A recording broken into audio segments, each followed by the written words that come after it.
வணக்கம். இன்றைக்கி நம்ம பார்க்க போகிற சமையல் ரொம்ப சிம்பிளான ஒரு சிக்கன் வறுவல் எப்படி செய்யலாங்கிறத பார்க்கலாம்.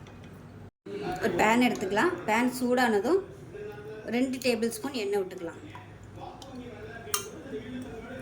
இப்போ அதில் எண்ணெயும் சேர்த்துக்கலாம். இப்போ எண்ணெய் சூடாகவும் 1/2 கிலோ சிக்கன் எடுத்திருக்கேன். உப்பு, மஞ்சத்தூள், மிளகாத்தூள் போட்டு நல்லா ஊற வச்சு வச்சுருக்கேன். இப்போ இந்த சிக்கனை அப்படியே சேர்த்துக்கலாம்.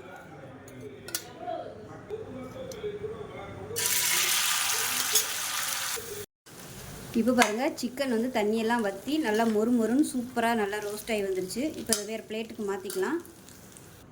இப்போ அதே கடாயில் பொடியாக கட் பண்ண முந்திரி பருப்பு ஒரு கை அளவுக்கு சேர்த்துக்கலாம். அது கூடவே கருவேப்பிலை சேர்த்துக்கலாம்.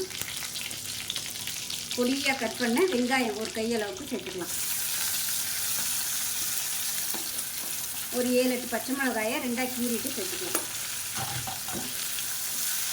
இப்போ எல்லாமே நல்லா வறுபடட்டும். இப்போ வெங்காயம், பச்சை மிளகா லேசாக வதங்கிடுச்சு. இதில் 1 டீஸ்பூன் இஞ்சி பூண்டு பேஸ்ட்டு போட்டு வதக்கி விட்டுக்கலாம். இஞ்சி பூண்டு பேஸ்ட் நல்லா வதங்கிடுச்சு.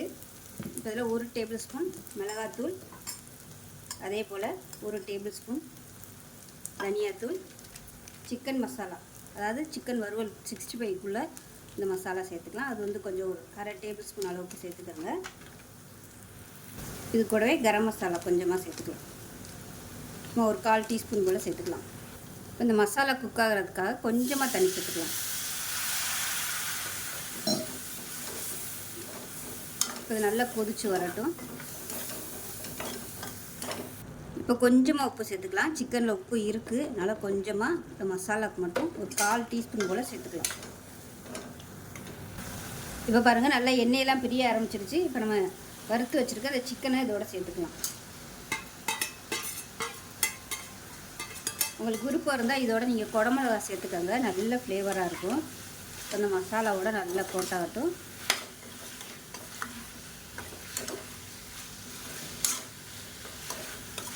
இந்த மாதிரி கொஞ்சம் அப்படியே ஜூஸியாக வேணும்னு நினச்சிங்கன்னா இதோட அமர்த்திக்கோங்க. இல்லை நல்லா ட்ரையாக வரணும் அப்படின்னு நினச்சிங்கன்னா இன்னும் கொஞ்சம் நல்லா வறுவல் மாதிரி எடுத்துக்கலாம்.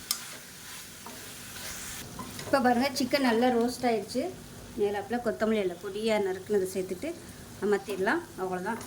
ரொம்ப சிம்பிளான ஒரு டேஸ்டியான சிக்கன் வறுவல் ரெடி ஆயிடுச்சு.